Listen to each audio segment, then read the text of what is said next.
დედაქალაქში მოძრავი სამარშრუტო ტაქსების მარშრუტები იცვლება მოსახლეობის თხოვნის გათვალისწინებით. დღეიდან რუსთაველის გამზირზე სამარშრუტო ტაქსების მოძრაობა აღდგა. ახალ ყვითელ სამარშრუტო ტაქსებში, რომლებიც რუსთაველის გამზირზე ივლიან, ფეხზე მდგომ მგზავრთა რაოდენობაც დაკონტროლდება. ასეთ მგზავრთა რაოდენობა 5-ს არ უნდა აღემატებოდეს. სხვა შემთხვევაში მძღოლები დაჯარიმდებიან. გაჩერების უფლებაც მათ მხოლოდ სპეციალურ მოწყობილ გაჩერებებზე ექნებათ.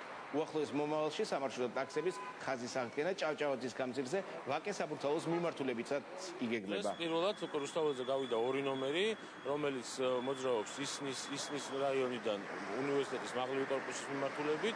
იგი გადაადგილებისას გამოიყენებს რუსთაველის გამზირს. მგზავრი უნდა გადაიყვანოს მიკროავტობუსში არაუმეტეს 5 კაცი და ფეხზე დგომით.